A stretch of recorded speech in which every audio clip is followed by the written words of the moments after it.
Hello everyone, my name is George Wood. I'm a doctoral candidate at Wilkes University, and I am very much interested in the future for science education, and especially how it has to do with virtual reality learning.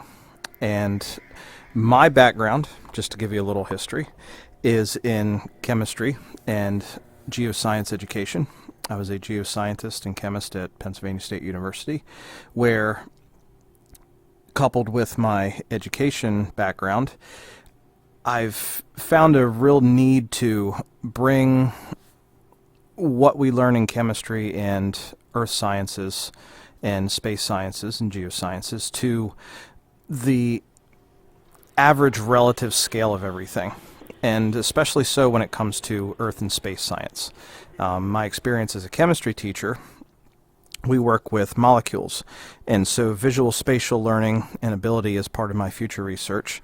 But in the context of things, what I've been teaching in the last week or so in my classroom is relative scale. So we've been working with scientific notation and 10 powers.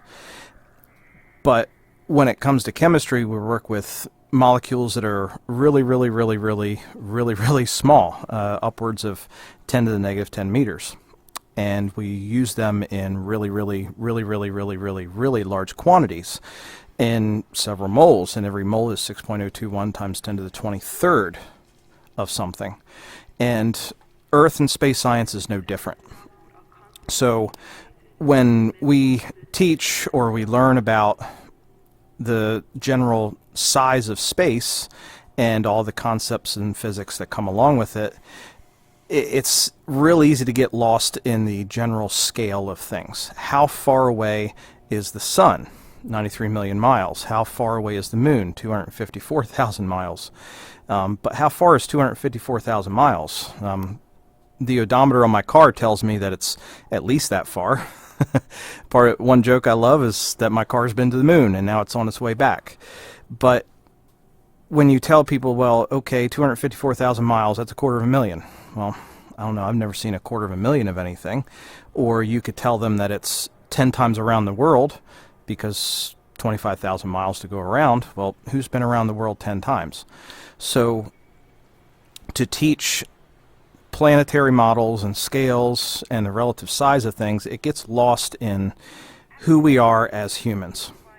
And so what's really nice about something like virtual reality, and especially when you work with a simulator, or a science-based simulator in this case, is that you can bring the relative scale to you. So when I get involved in this for this little demonstration, you're going to see how the relative scale of things, along with all the science concepts that come along with it, can actually give you a sense of what we're working with. Because the way we generally and traditionally teach earth and space science ever since the days of Copernicus has been to just create a model. So if the Earth is a tennis ball, then the moon is a golf ball, and the sun is a basketball. And how far away would they be? So we teach those kind of things, or maybe we have a fancy orbital model. But in this case, we actually have virtually the real thing. Okay, so I'm going to take you on a trip and show you how this simulator works and how we can relate it to science education. And then we're just going to have a little bit of fun, because virtual reality is just an amazing thing.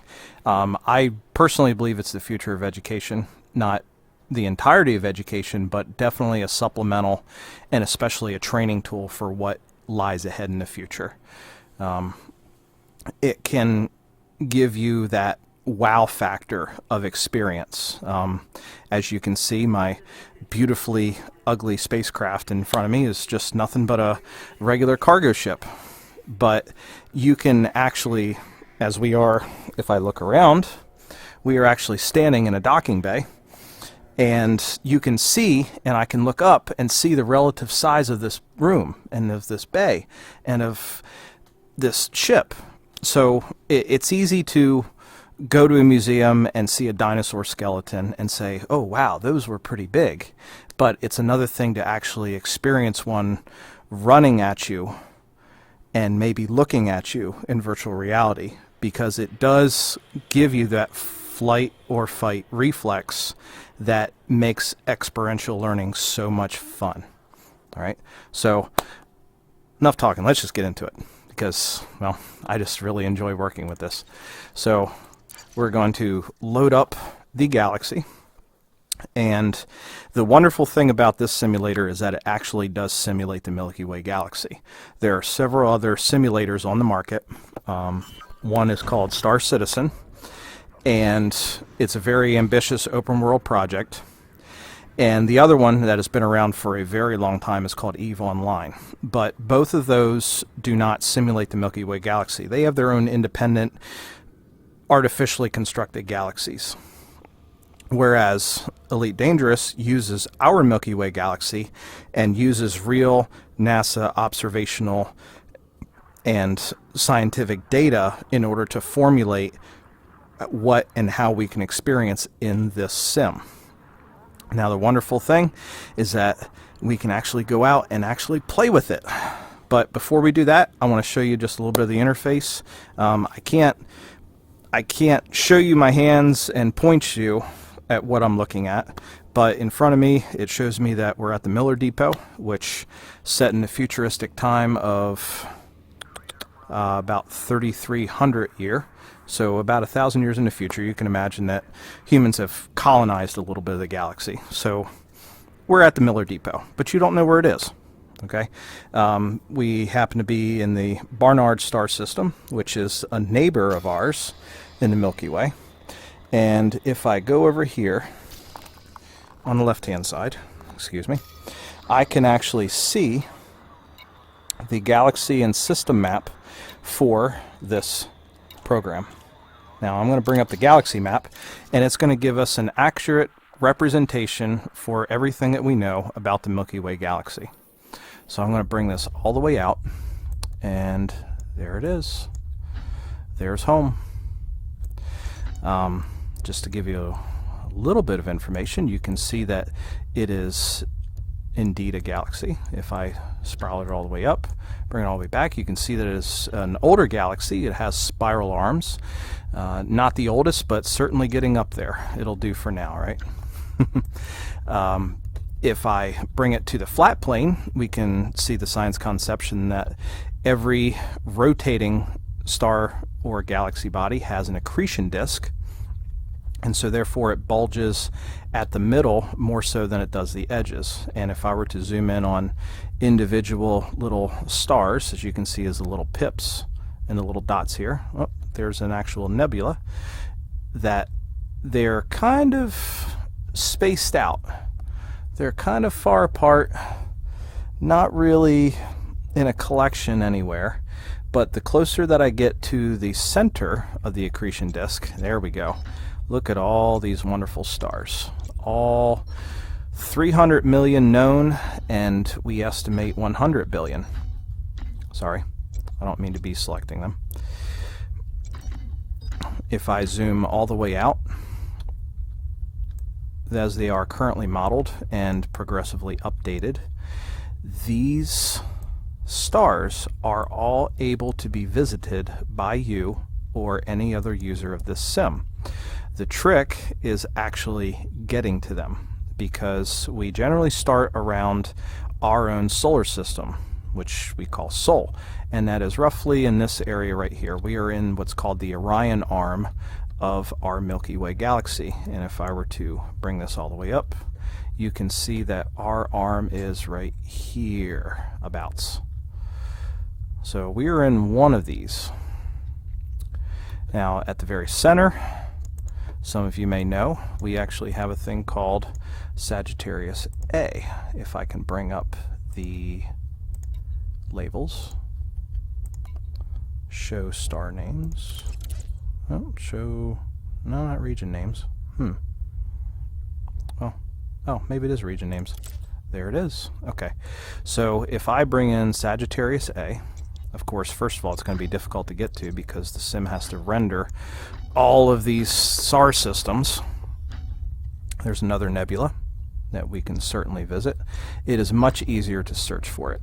So if I type in Sagittarius A, we can actually go to the center of the Milky Way galaxy, which we know to be a black hole, right there. That is a very popular tourist destination in this sim. Lots of people love to go to Sagittarius A. And there are several star clusters around it. Let me get rid of that little show grid. There we go. Okay, so that black hole is actually Sagittarius A, found in the Sagittarius constellation. But we're not interested in that today. So we're going to back out all the way. Keep going. Milky Way's kind of big. And we are going to look at where we are right now, which is at a place called Barnard's Star. And that is our neighbor over here next to Sol, which might be easier to get to if I search it, because it is sometimes hard to find them in this sim.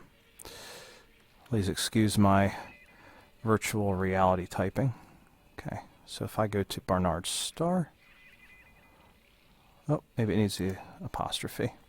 Let's see.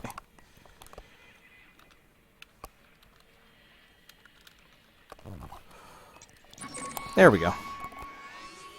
Well, there is where I am currently in this sim. And of course right here is where we are at in the galaxy. So Barnard's Star, found about 100 years ago, is a relative next door neighbor.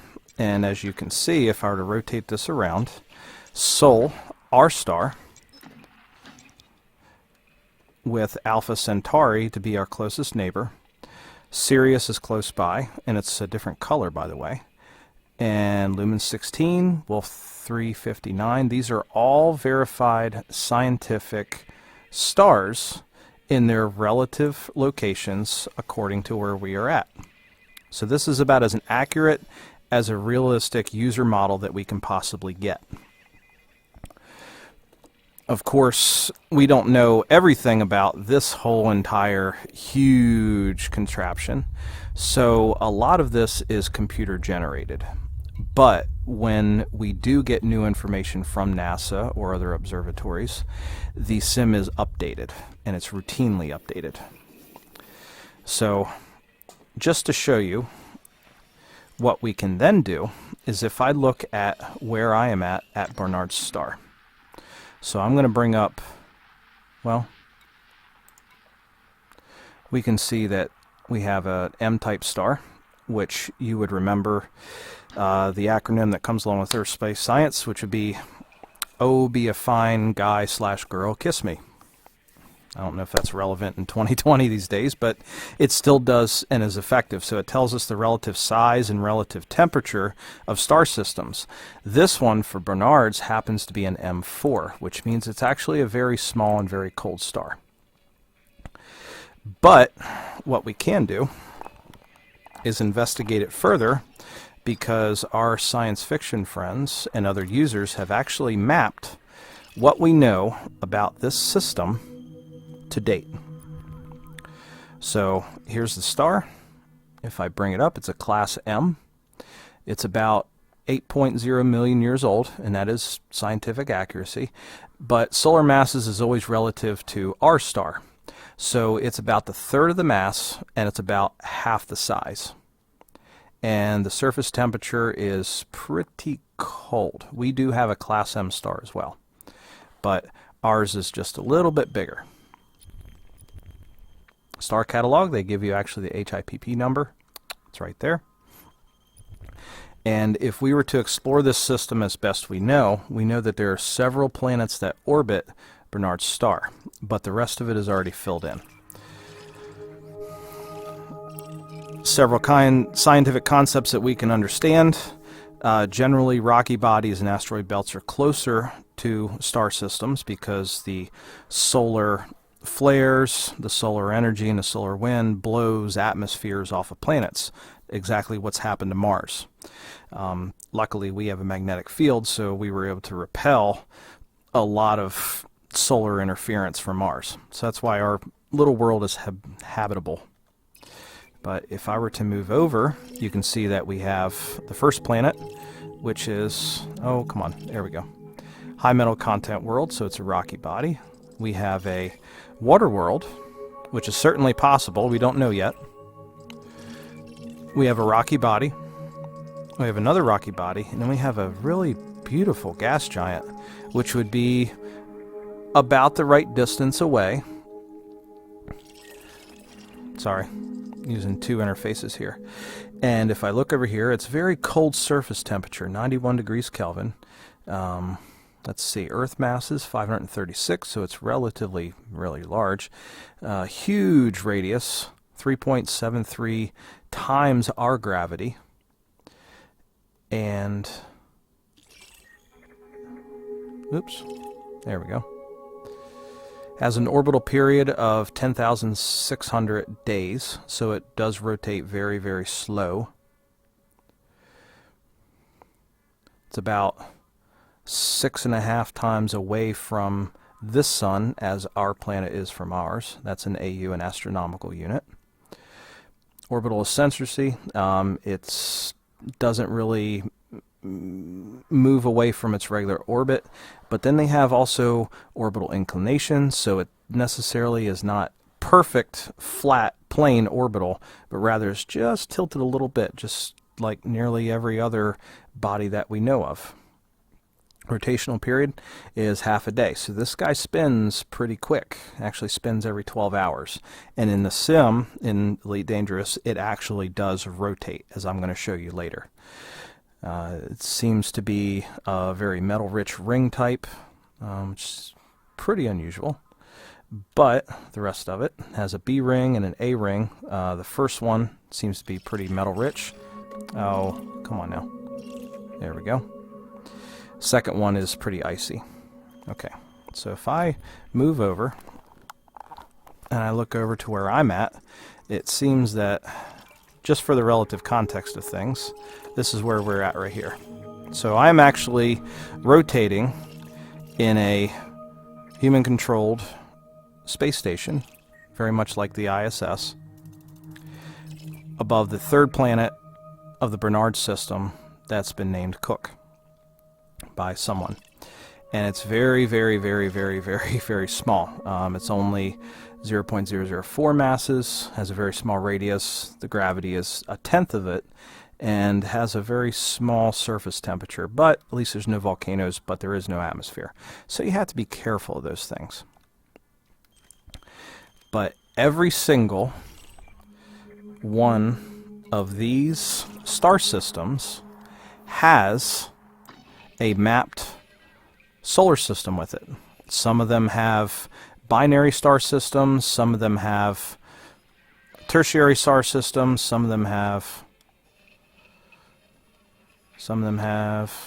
hang on, sorry, getting carried away here.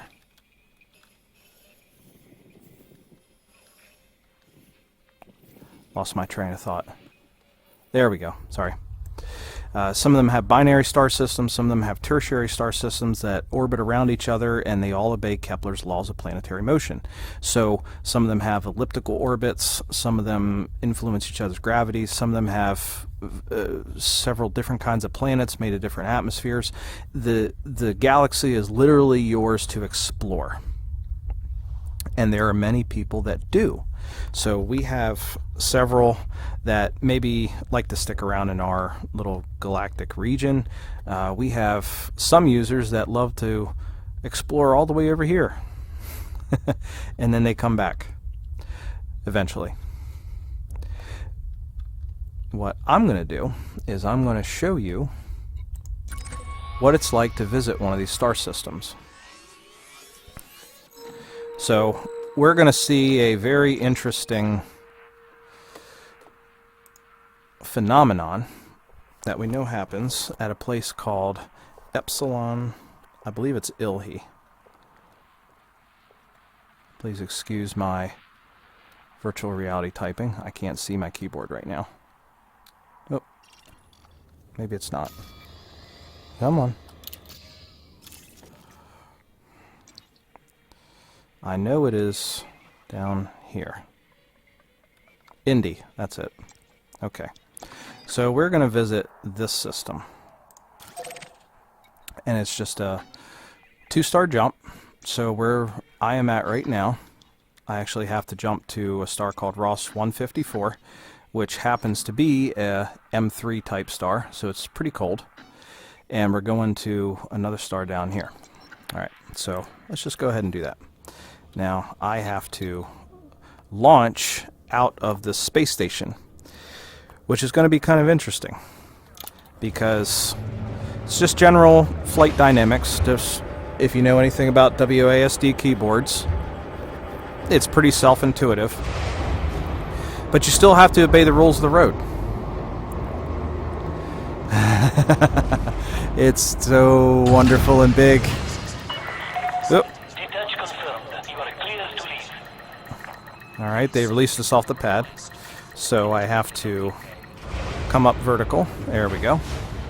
And there's our exit. Just remember, it's air and marine traffic rules, so always stay with the green lights. And we're going to increase our speed, rotate back to center,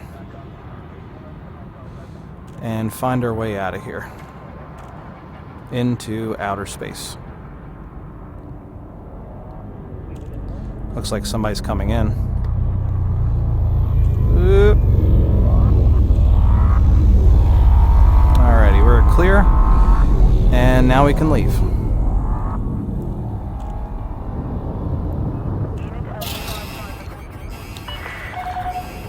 I'm not trespassing. Trespassers will not be tolerated. Make sure you don't speed or else you'll get a ticket. Just like in real life. Need to retract my landing gear. And now, once we are free of being gravitationally bound to this system, I'll be able to jump to the next star. There we go. Now we're free.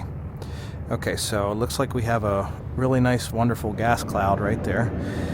And this star system for Barnard stars right there, off to the starboard side. Pretty light, pretty mild. Not really very bright, but it's certainly bright enough.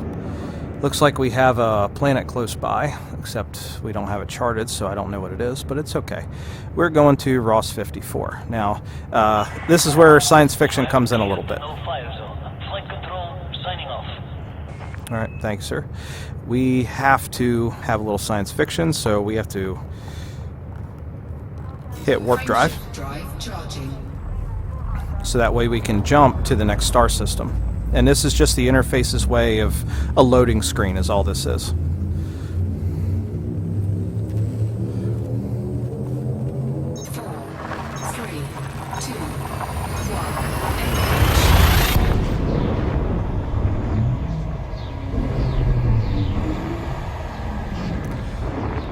As you can see, we're going thousands of times the speed of light, which is currently not possible.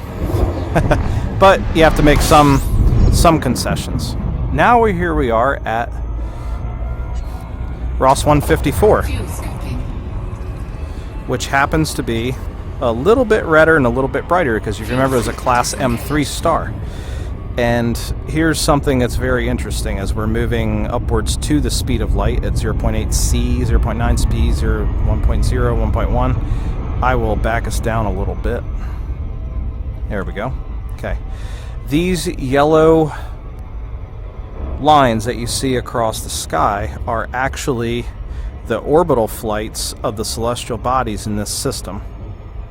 So if I come up above deck, you can see that it actually plots out the various planets as they rotate around Ross 154.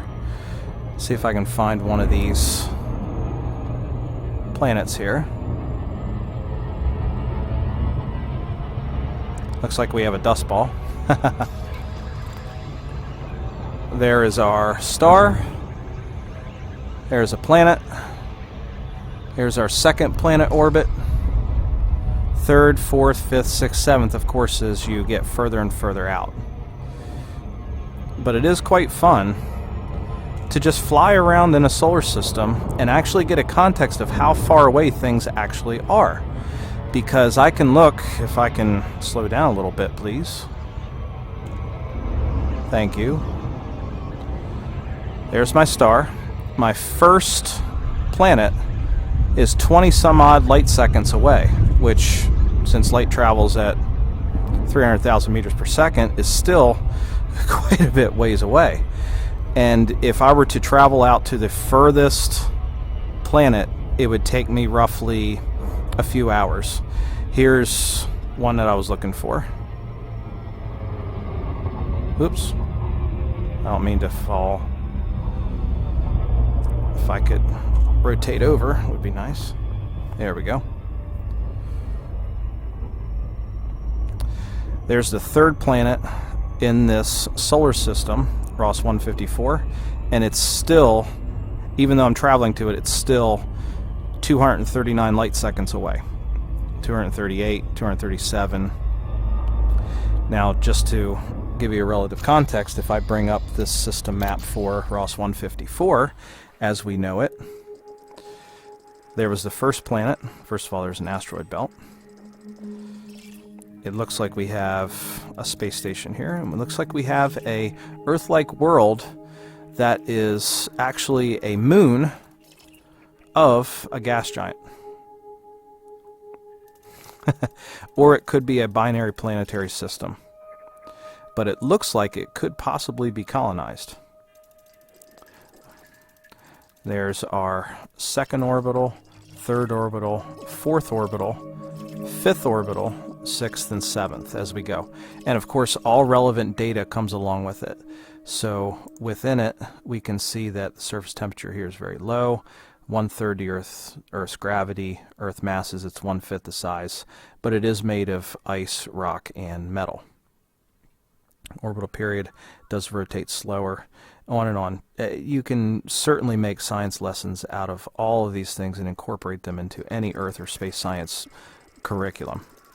If I come down here to the Earth-like habitable planet, you can see that's probably pretty close to ours. Looks like the surface pressure is twice as much, so it's going to be hard to breathe. Surface temperature is okay. It looks like it's right around freezing, just a little bit below, about -5 average. 1/3 the gravity, and looks like it's 1/25 the mass. So very, very small. But it is possible, suitable for water-based life, not necessarily human life. So that's certainly something to look into. Of course, orbital inclinations and eccentricities, axial tilts, you can get into the mathematics of these easily as we go. But this is not where we're going, this is just a waypoint. So we want to go to Epsilon Indi, which is going to be south of our orbital disk. Looks like it's still 8.94 light years away from this star system. So we need to jump to this one. Frameshift drive charging. Which we're going to do.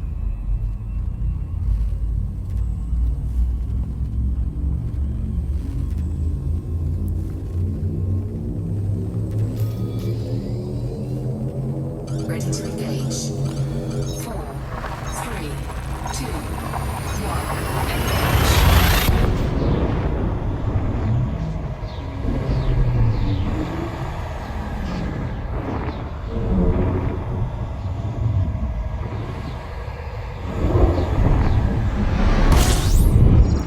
And we are finally here at our target destination, which happens to be another Class M star. However, there is a really interesting phenomenon that happens in this particular system that we know of. So if I look up the system map, what I am looking for is, well, there's a star. We have a second star, so this is a binary star system, and one is a lot hotter than the other. This second one happens to be a Class T dwarf, which is a brown dwarf. The surface temperature between 700 and 1300 Kelvin. So it's also a methane dwarf. And you can certainly see what the algorithm has told us about it and what kind of celestial bodies it has rotating around it. 1, 2, 3, 4, 5, 6, 7. But Epsilon Indi itself is 11.6 million years old. It's a little bit smaller than our sun with a decent 4,000 degree Kelvin. So this is actually a class K star. Very long stable life, but it is smaller than ours, so that's what makes it a K. If you remember the "Oh, be a fine girl, guy, kiss me," ours is just a little bit hotter. So this one is a class K. It's the next one lower. But where I want to go is actually at this very interesting thing over at, not Edmonds, not Lee. Looks like somebody has colonized an Earth-like world and called it New Africa. It is actually this place called Mitterrand Hollow, which is the moon of the third planet in Epsilon Indi. And this is where we want to go. If I really wanted to, which why not, I can bring up a planetary... Oh, I thought I could. Sometimes you can bring up a planetary map. Oh. Maybe? It doesn't want to. Okay. Somebody might not have mapped it out yet. There we go. Sorry. I was nodding off a little bit, so it was taking up a different mouse input. So if I look at the moon where I want to land, I can actually look and see what somebody has mapped during this whole simulator. And I can find a decent location at which I would like to land. Looks like it has a polar ice cap. It is 80% rock, 20% metal. Looks like it's tidally locked with an orbital period. So if it does not rotate, it means it's tidally locked with its planet. Decent surface temperature, but it has a very low gravity, so we're going to have to be careful when we get to the surface. And it's very, very small. It's only 700 kilometers in radius, and still 0.001 masses, so no atmosphere. But that's okay, because we have a rover. And this particular moon, not a planet, has iron, sulfur, nickel, carbon, chromium, phosphorus, all the relevant elements found on the periodic table in various quantities that we could potentially mine or farm for future profit if you wanted to use the simulator in this way. But for us, we're just here just to show you something neat. So I'm going to certainly go to this place. Excuse me for a second while I lock in where it is. Right there. There we go. Looks like it's directly astern, so I've got to invert. Sorry if you get VR sick. And it looks like it's on the way right there, the third planet. So we're going to speed up and take it there. You can still see that it's very immense. These star systems are accurately depicted, and we're still in thousands of light seconds away from getting there, even if we have still come in to the star several minutes ago and we're traveling 180 times the speed of light. So it's still taking us so long to get here. So you get the relative context of size of how far these systems actually are from each other. And it's simply why they call it something like galactic scale. So while we're waiting to get there, I'm just going to enjoy the scenery. Because after a while it is quite beautiful. I've always told myself I've been very jealous that I didn't learn geoscience and Earth space chemistry this way, because we had to imagine what would it be like to go visit one of these places. Well, now we actually can. And the closer we get to this, you can see that as we reach this planet, that it has several orbitals around it. Our moon is actually straight ahead, right there. But you can see the planetary orbits. One happens to have a very tilted orbit rather than the other one.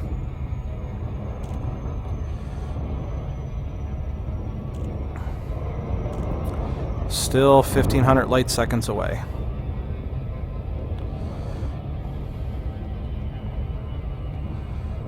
Someone has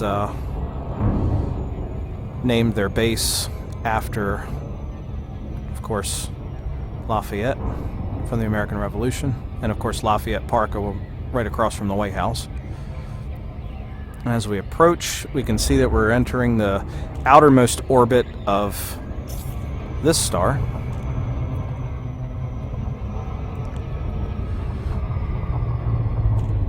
Oop. As we get there. Things take time when you travel the stars. And as we approach the third orbit here, I might end up overshooting it. It's okay. You can just turn around. So we're going to roll and invert. And here's our system right here coming in from the other side. We have a planet, which, if you remember, was New Africa in this sim. And our particular moon that we are looking for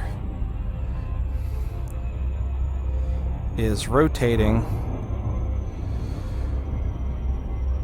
along its orbit.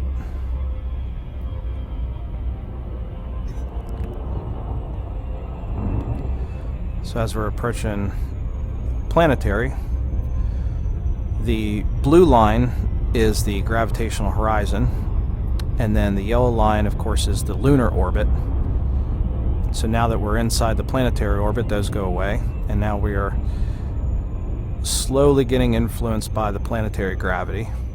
You can see that this moon is actually moving really fast. And it's rotating in real time. In fact, if I were to actually slow down, you can see this guy actually come around to us again. But what we're going to do is we're going to land on that moon. Oh, that's interesting. There's a comet. As it goes behind, and we're going to follow it.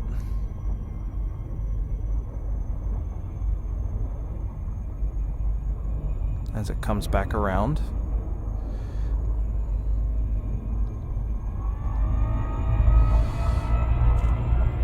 We're going to do what we can to land on this moon.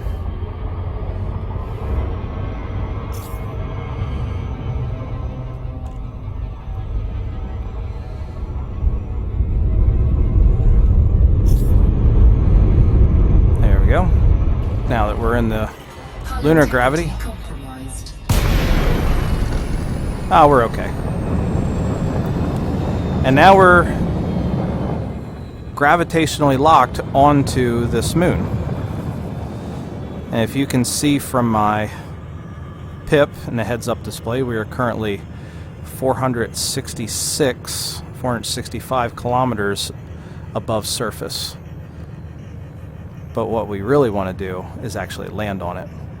So I am going to stop as we are moving for part 1, and as we approach the lunar surface, I'll pick it up for part 2.